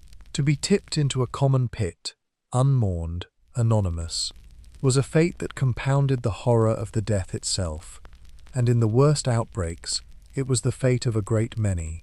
The people who lived through these visitations endured something close to the apocalyptic. Whole communities emptied, the normal rhythms of life suspended, the dead cart in the street, the sealed houses with their painted crosses, the constant nearness of a death that struck without warning and without mercy. And they bore it, repeatedly, generation after generation, because they had no choice, folding even this into the range of the normal, the known, the expected. A bad plague year was a catastrophe, but it was a familiar kind of catastrophe, one their parents and grandparents had also known, part of the grim rhythm of existence, to be survived if one was lucky, and mourned if one was not. Let the dead cart pass on now, and the sealed doors fade. We turn, for relief, to the dinner table, which had strangenesses of its own.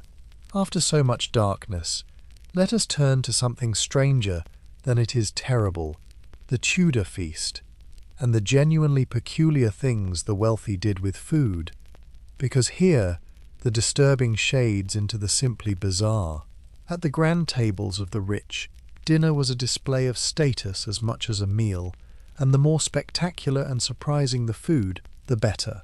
This led to a cuisine that prized variety, abundance, and showmanship in ways that produce, to modernize, some very odd dishes. The Tudor wealthy ate an astonishing range of birds, far beyond the few we now consider food.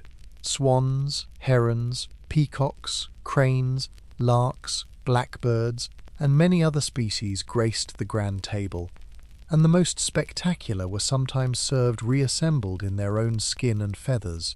A roasted peacock or swan brought out dressed to look alive again, a centerpiece designed to awe the guests.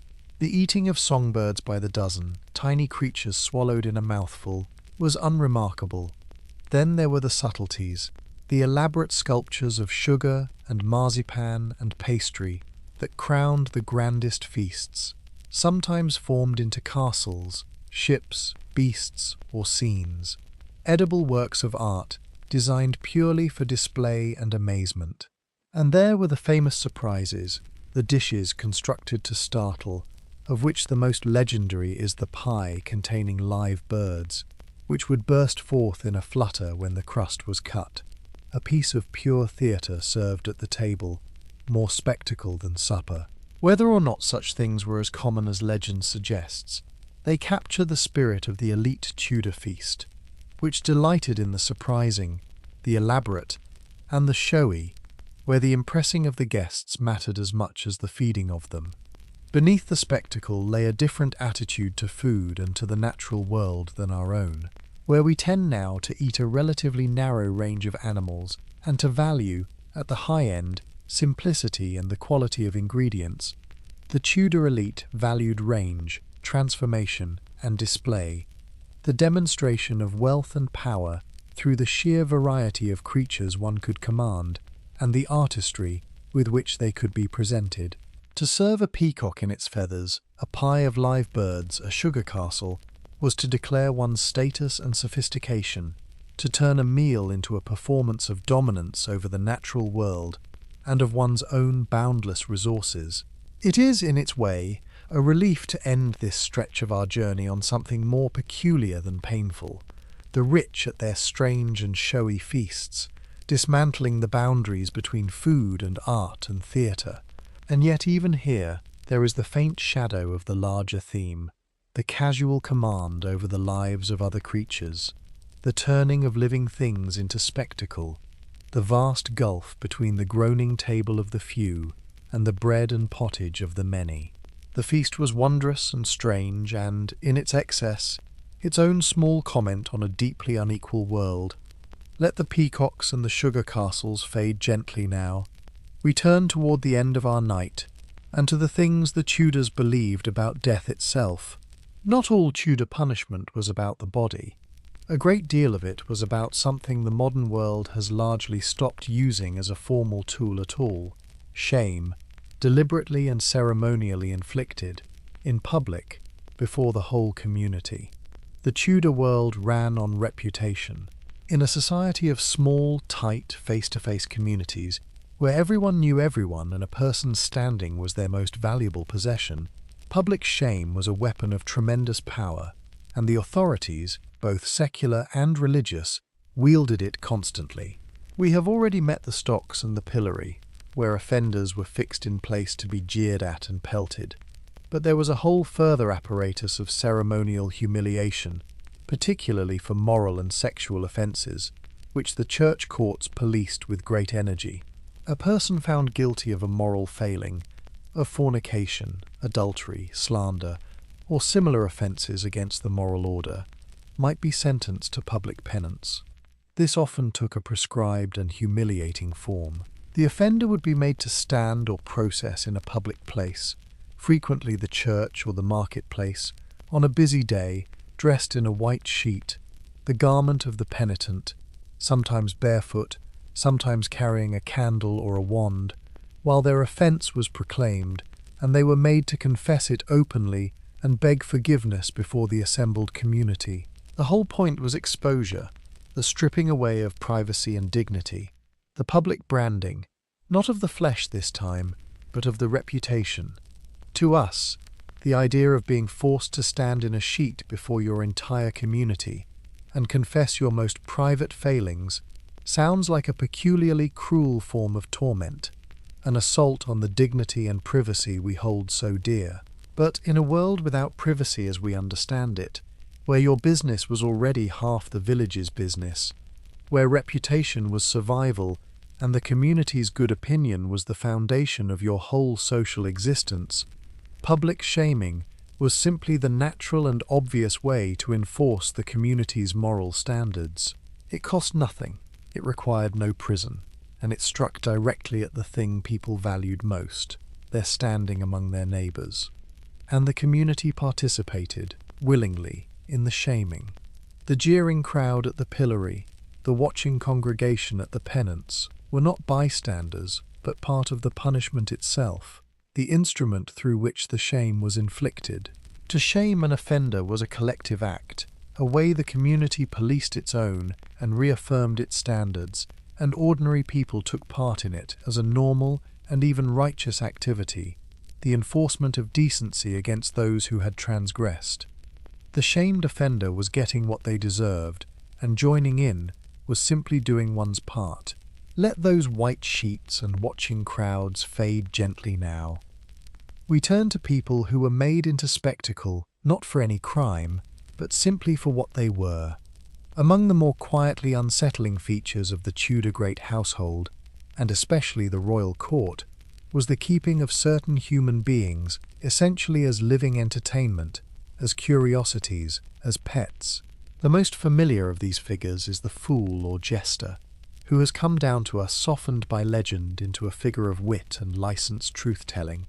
And some fools were indeed clever performers, professional entertainers who played a role. But the category of the fool also included what the period called naturals, people who were, in modern terms, intellectually disabled or otherwise different, who were kept in great households precisely because their difference was found amusing, their behaviour a source of laughter and diversion for the household and its guests. The line between the witty performer and the human being laughed at for their genuine impairment was blurry, and a good number of those kept as fools fell on the second side of it, valued not for their wit, but for the entertainment their condition provided. Beyond the fools, the courts and great houses of the age had an appetite for human curiosities of all kinds, for people whose appearance or nature was unusual, who could be displayed, marvelled at, and enjoyed. People of unusual size, people with visible differences and conditions, were sometimes collected, kept, given as gifts between the powerful, and exhibited, their humanity secondary to their value as objects of curiosity and amusement. To be born different, in this world, could mean being turned into a kind of living possession, a marvel for the entertainment of one's betters, with little say in the matter. The disturbing thing, once again, is the failure to see the person, the reduction of a human being to a function, an amusement, a curiosity, with no apparent recognition that the object of laughter or display had an inner life, a dignity, a claim to be treated as a fellow person rather than a diversion. This is the same machinery we saw in the visiting of Bedlam, in the watching of executions, the easy division of the world into the normal observers and the other to be observed and enjoyed, with the other's suffering or dignity simply not entering the calculation. And yet it would be too simple to paint it only as cruelty. Some of these kept figures were, by the standards of the day, well treated, cared for, even held in genuine affection by their masters, given a security and a place that a person of difference might not otherwise have found in a harsh world. A natural fool kept at court might be fed, clothed, protected, and fond of and fond toward the household that kept him, in a relationship that was exploitative and affectionate at once, demeaning and, in its way, caring. The Tudor world contained both impulses, the reduction of the different person to a spectacle and a rough, real care for the dependent, tangled together in ways that resist any simple judgment.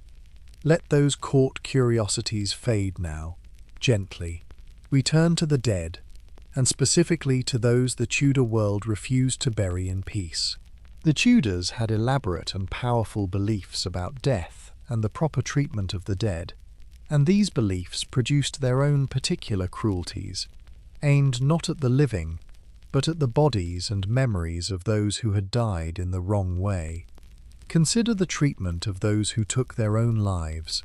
Suicide, which the age called self-murder, was regarded as a terrible sin and a serious crime, an offence against God and against the king, and the response to it was harsh, in ways that reached beyond the dead person to punish their memory and their family.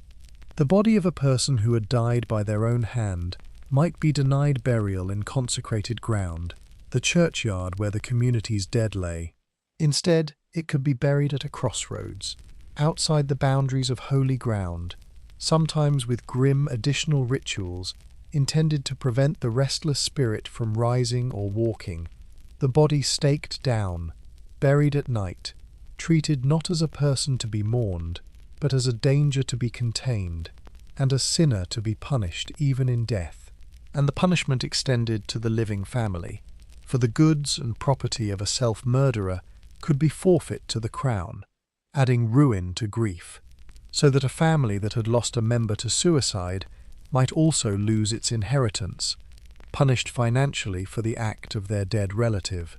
The whole apparatus reflected a conviction that suicide was not a tragedy to be met with compassion, but a crime and a sin to be condemned, deterred, and punished, with the desperate person who had died treated as a criminal whose offence demanded a response, even though they were beyond the reach of any ordinary justice.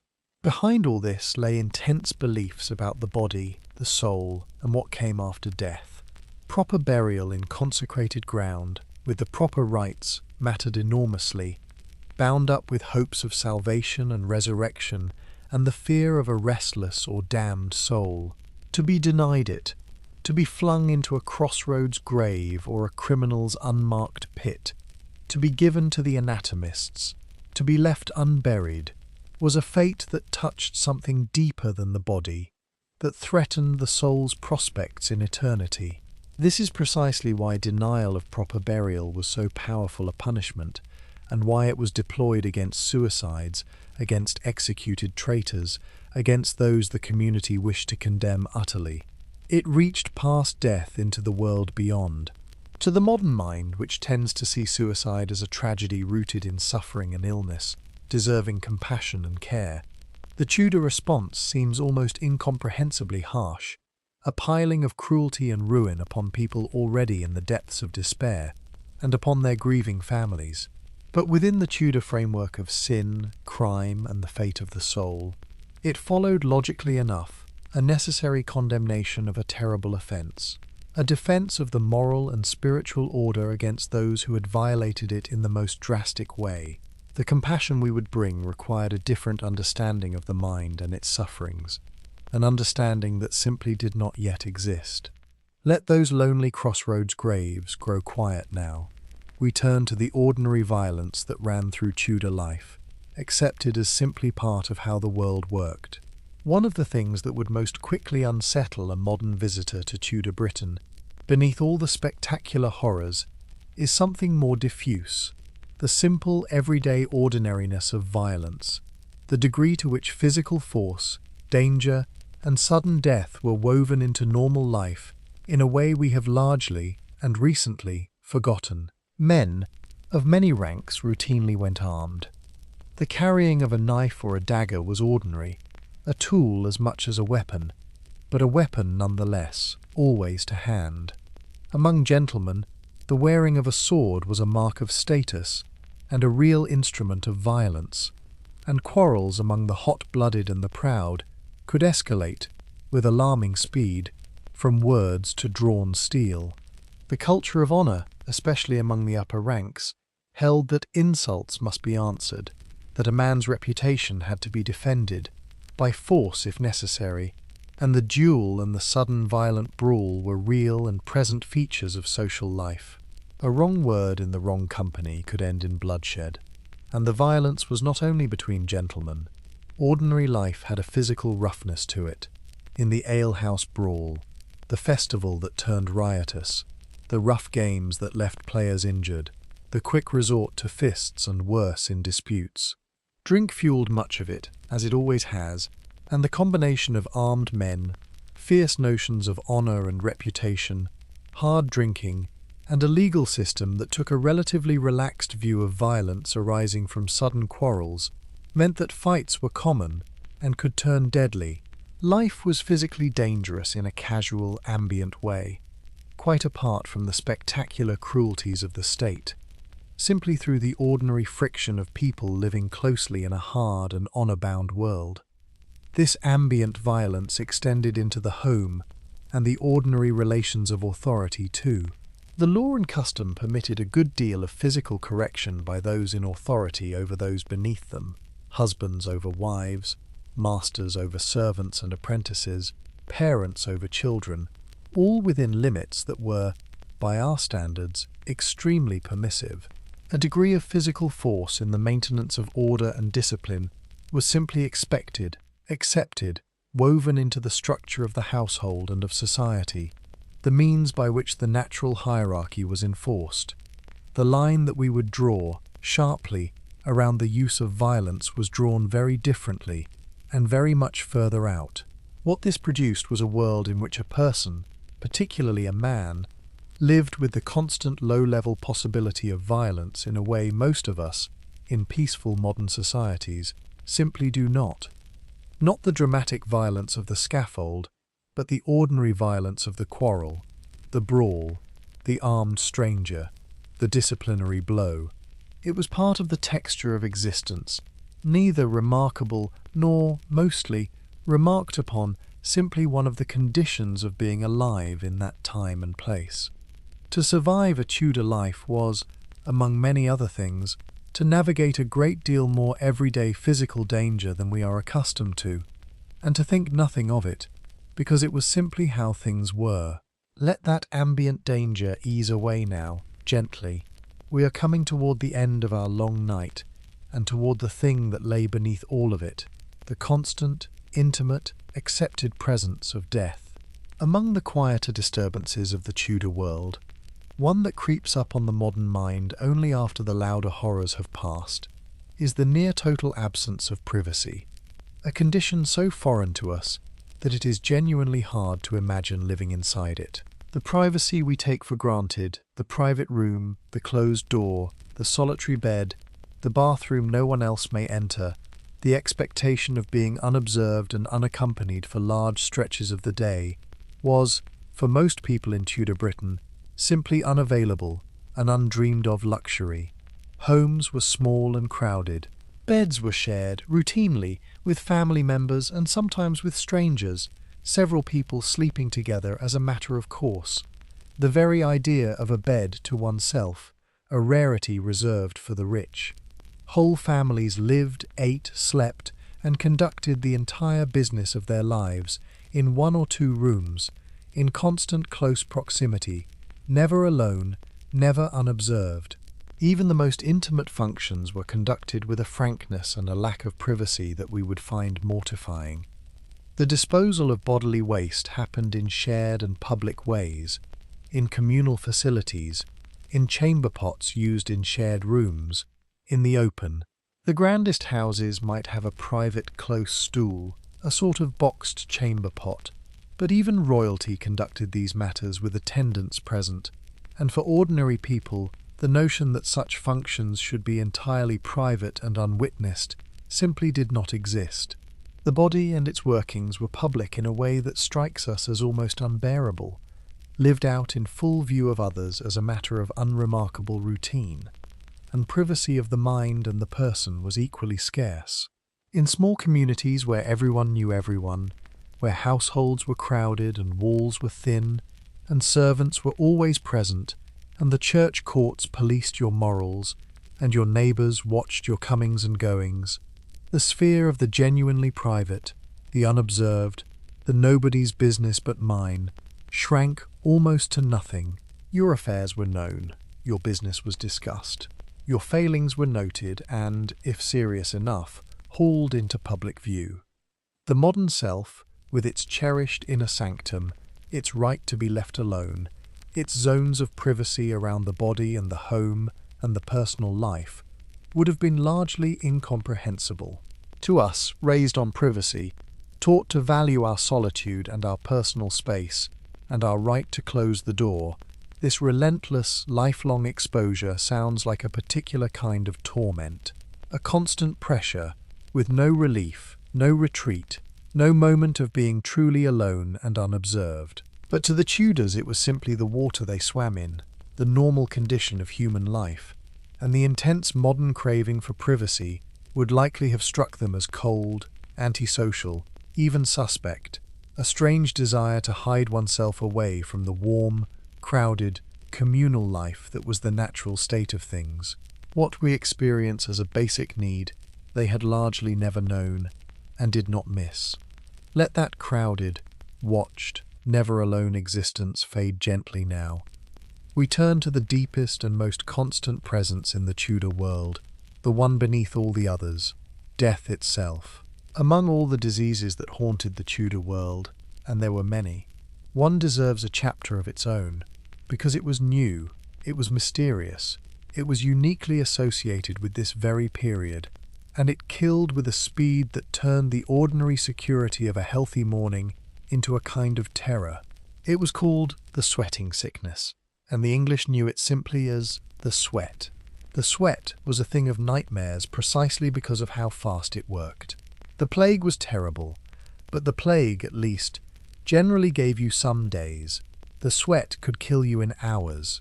A person might be perfectly well at breakfast, hale and laughing and going about their business, and be dead by supper, struck down in the space of a single day by a sudden onset of cold shivers, then a drenching, overwhelming sweat, headache, racing heart, a desperate exhaustion, and then, very often, death, all before the sun had set.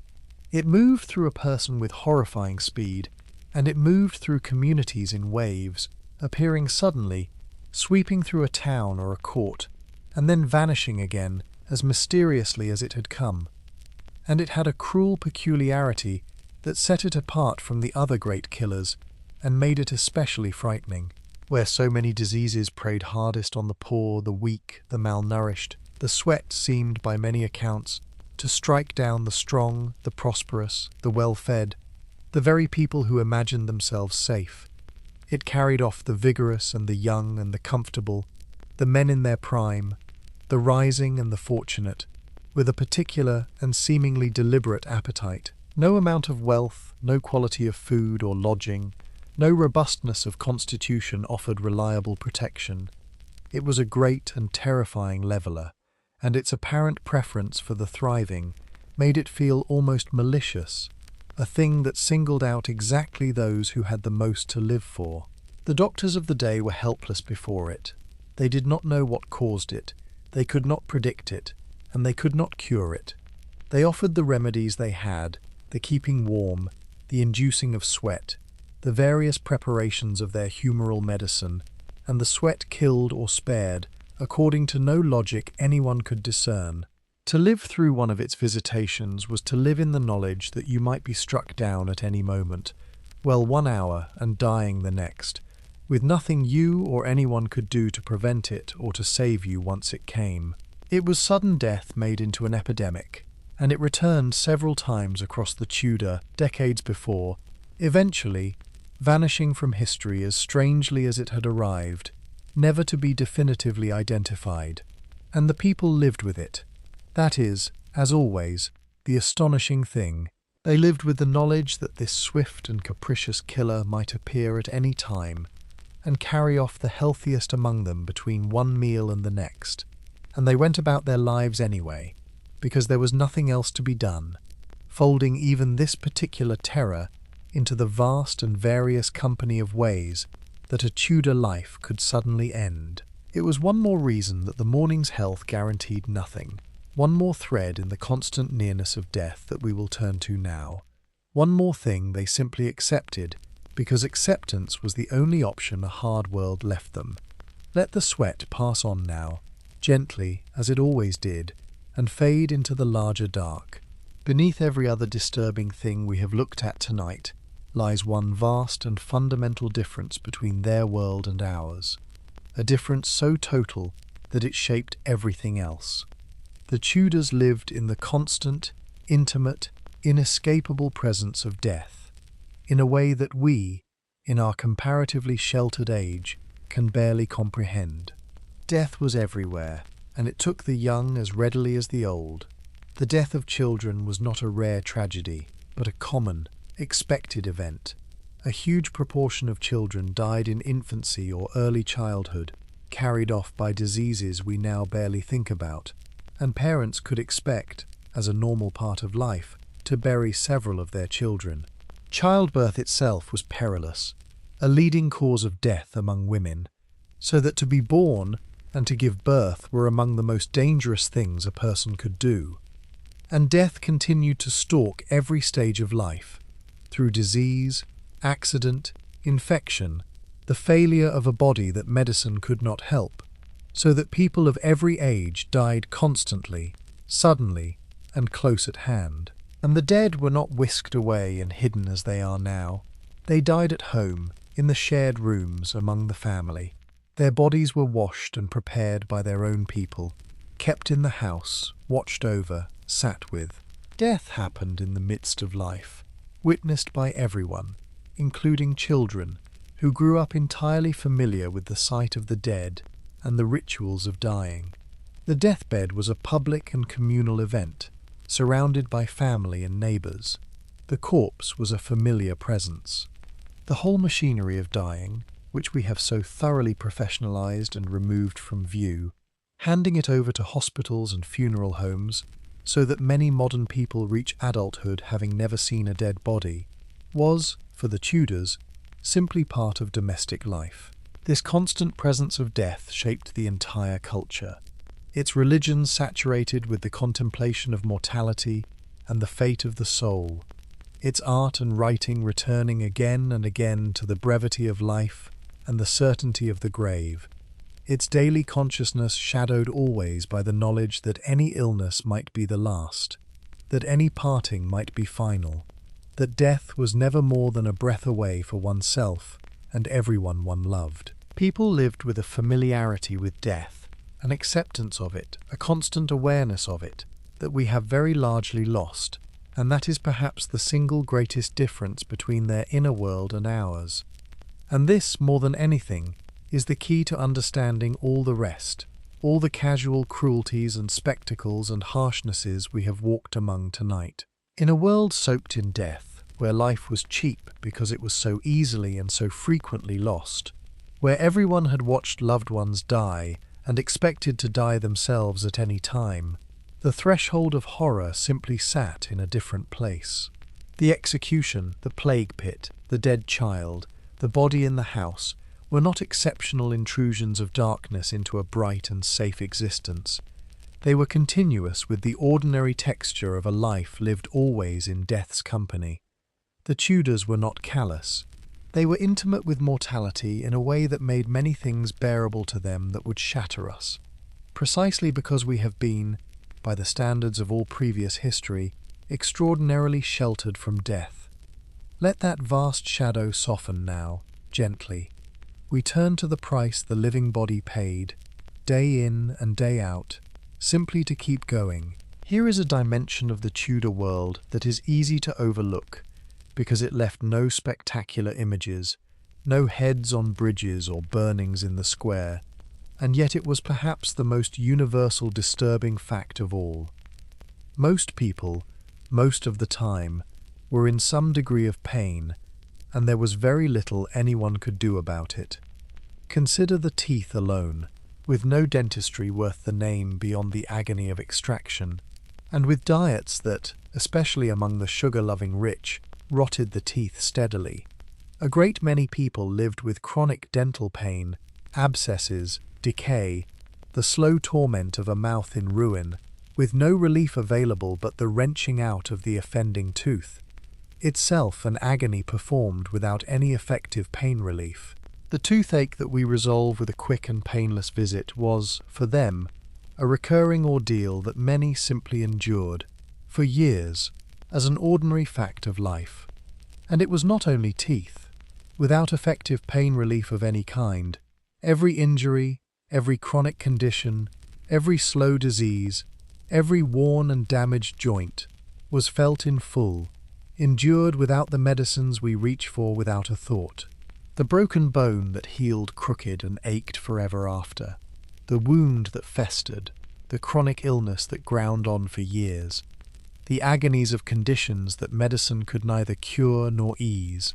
People lived with levels of ongoing physical pain that we would find intolerable, that we would consider a medical emergency, simply as the background condition of being alive in a body, in a world without anesthetics, without effective painkillers, without the means to dull suffering that we take entirely for granted. The great surgical procedures of the day, the amputations, the cutting for stones, the setting of bones, were performed on conscious, unanesthetized patients, held down, enduring the full reality of the knife and the saw, in a way that is almost unbearable to contemplate, and that represented, for the patient, an ordeal of pain at the very limits of human endurance. That people submitted to such procedures at all is a measure of how desperate the alternatives must have been. And the survivors of such surgery then faced infection, with no antibiotics, so that even a procedure survived might kill by slow degrees in the days that followed. So the ordinary Tudor body was, very often, a sight of suffering, ached and pained and worn, its hurt simply borne because there was nothing else to be done. Pain woven into the fabric of normal existence, to a degree we have, blessedly and recently, escaped. This too they normalized, because they had no choice, accepting chronic pain as simply part of life, the lot of the body, something to be endured with whatever stoicism or distraction or prayer one could muster. It is perhaps the quietest of all the disturbing things we have looked at, and one of the most universal, the simple, grinding, ever-present fact of pain in a world that could do almost nothing to relieve it. Let that ache ease away now, gently, the way it never could for them. We turn, as our night draws toward its close, to the question that has been waiting beneath all of this. We have walked, tonight, among a great many disturbing things, and through all of them has run one persistent question, the question that is really the most interesting thing about the whole journey. How? How could ordinary people no less intelligent or capable of feeling than ourselves, live among the heads on the bridge and the burnings in the square, and the sealed plague houses, and the branded poor, and the baited animals, and the visited madhouse, and find none of it strange? The answer to that question tells us more about human beings than any catalogue of horrors ever could. The first part of the answer is simply the power of the normal. We are all, every one of us, shaped almost entirely by the world we are born into, and we take that world for granted as simply the way things are. The child who grows up crossing the bridge beneath the heads does not see horror. It sees the bridge, the familiar, the ordinary, the way the world has always looked. We do not question the water we swim in. We do not even see it. And the Tudors swam in their world exactly as we swim in ours, absorbing its arrangements as natural, inevitable, unremarkable, because that is what minds do with the world they are given. Normality is not a measure of how kind or cruel a thing is. It is simply a measure of how familiar. The second part of the answer is the frameworks of belief, the structures of meaning that made each disturbing thing make sense from the inside. The execution was justice. The burning was the defense of the soul against eternal poison. The witch hunt was protection against real and present supernatural evil. The corpse medicine was the best science of the day. The branding of the poor was the necessary control of a dangerous threat. The baiting of animals was harmless sport, because animals did not truly suffer in any way that mattered. Each horror sat inside a framework that explained it, justified it, made it not only acceptable but right. And from inside those frameworks, the people doing these things were not villains. They were ordinary people doing what their understanding of the world told them was correct, necessary, even good. And the third part of the answer, the deepest part, is that the line of moral horror, the line that says this far and no further, this is unbearable, this cannot be allowed, is not fixed and eternal. It moves. It has moved enormously across history, and it is moving still. Things that were unthinkable to the Tudors are ordinary to us, and things that were ordinary to them are unthinkable to us. And there is every reason to believe that things ordinary to us will be unthinkable to those who come after. The boundary of the acceptable is drawn and redrawn by each age, in ways that feel, to those living inside them, simply obvious and natural, the way things are, the way any decent person can see they ought to be. This is not to say that nothing is truly right or wrong, that it is all just custom and fashion, that the Tudors were no better or worse than anyone. That is too easy, and probably false. The long movement of history does seem to bend, however slowly and unevenly, toward a wider circle of compassion, a recognition of more and more beings as deserving of dignity and care, a softening of the casual cruelties of the past. The Tudors stood at an earlier point on that long road than we do, and we can see, looking back, real moral progress between their world and ours. But the lesson of their normalized horrors is a humbling one. It is that decent, intelligent, feeling people can live comfortably among monstrous things simply because those things are normal and explained and woven into the fabric of an accepted world. They could, we do, and recognizing that they were not so different from us is, perhaps, the most genuinely disturbing thing of all. Let that hard truth settle gently. We turn it, now, toward ourselves. It is worth pausing, before we let the Tudor world go entirely, to turn the whole thing around, because the most useful thing a journey like tonight's can do is hold up a mirror, and the reflection is not always comfortable. We have spent the night marvelling, gently, at the things the Tudors found normal that horrify us. But a Tudor, brought forward to look at our world, would find a great deal in it that horrified them. In exactly the same way, for exactly the same reasons, the familiar to us being strange to them. They would be appalled, very likely, by things we never think about, arrangements of our own lives that seem to us simply the way things are, the water we swim in. We cannot easily see what those things are, precisely because they are normal to us, but we can be quite certain they exist, that future ages and other eyes would find in our ordinary lives cruelties and strangenesses that we walk past without a glance, just as the Tudors walked past their heads on the bridge. A Tudor might be horrified by how we treat our old, shutting so many of them away, separated from family, dying among strangers, in a way their intensely communal world would have found cold and unnatural. They might be appalled by the scale on which we raise and kill animals for food, vastly beyond anything they knew, however little they worried about the animals they baited. They might find our wars, our weapons, our capacity for destruction, beyond anything their imagination could hold. They might be baffled and disturbed by the loneliness of modern life, by people living alone, dying alone, isolated in a way their crowded world never knew.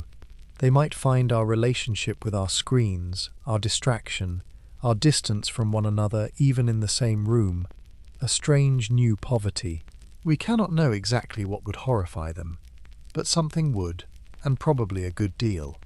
The point of this mirror is not guilt, but humility, and a particular kind of clear-sightedness. The Tudors were not uniquely benighted, a uniquely cruel people in a uniquely dark age. They were human beings, doing their best within the world they were given, blind to their own normalized horrors, exactly as we are blind to ours. And we are not the end of history, the final enlightened state toward which everything was tending, looking back in safe superiority at the benighted past. We are just another age, with our own arrangements that seem obvious to us and will seem strange or terrible to those who come after, standing at our own point on the same long road the Tudors walked, equally unable to see the water we swim in. There is something steadying in that thought, rather than only humbling. It connects us to them across all the distance in a shared human condition, the condition of living inside a world we did not make and largely cannot see, doing our best by lights that later ages will find dim. The Tudors deserve our understanding more than our judgment, not because what they did was right, but because they were us, in different clothes, in a different world, shaped by their time as we are shaped by ours. And when we extend them that understanding, we make it a little more possible to turn the same clear and forgiving eye upon ourselves. Let that mirror cloud over now, gently, and set it aside. Our long night is nearly done. Before we sink fully into sleep, let us end the waking part of our journey on something gentler, because it is true, and because it is a kind thing to carry into the dark. The world did not stay as it was. It softened, slowly, unevenly, over centuries.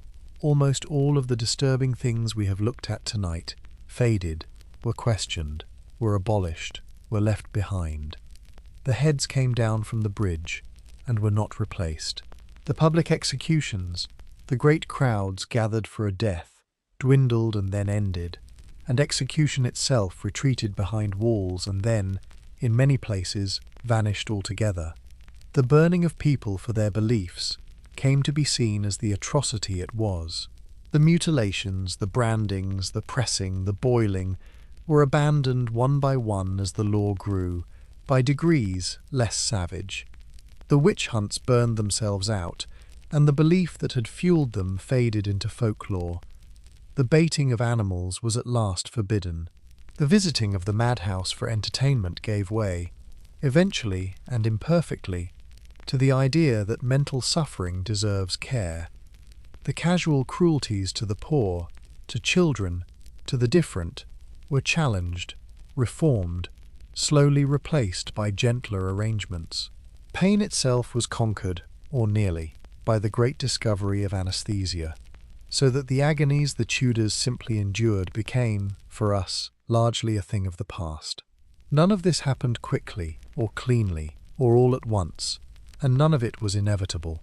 It happened because, age after age, some people looked at the normal horrors around them and, somehow, against the immense gravity of the familiar, managed to see them as horrors after all, and to say so, and to work, often across whole lifetimes that did not see the fruit of their labor, to change them. The circle of compassion widened, painfully, one hard-won step at a time, pushed outward by people who refused to accept that the way things were was the way things had to be. The softening of the world was not a natural process like the weather. It was an achievement, the cumulative work of countless people choosing, against the grain of their own normal, to be kinder than their world required. And that work is not finished, which is the hopeful part, the part worth holding as you drift towards sleep. If the boundary of the acceptable has moved so far between the Tudors and us, it can move further still, and we are the ones who move it, in our own small ways, by looking clearly at our own world and refusing to accept its casual cruelties simply because they are normal. The same human capacity that let the Tudors live comfortably among their horrors is the capacity we must overcome, in ourselves, to push the circle wider.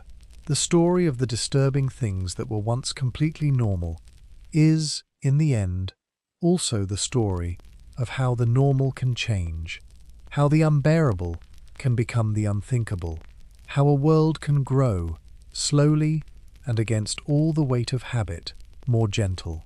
So we leave the Tudors there, in their hard and vivid and frequently horrifying world, with understanding rather than judgment, and we carry away from them not only a shudder, but a small flame of hope, the knowledge that things do change, that cruelty is not eternal, that the water we swim in can be made, over time, a little cleaner. Let that small flame warm you now, as everything else fades. It is time, at last, to sleep. So let it all go now, gently, the whole strange and distant world we have walked through tonight. Let it fade, the way a crowd disperses at the end of a long day, drifting off down the lanes and alleys, until the square is empty and quiet, and the light is going soft and gold. Let the heads come down from the bridge, and the poles stand bare against the evening sky. Let the crowds at the scaffold turn and wander home.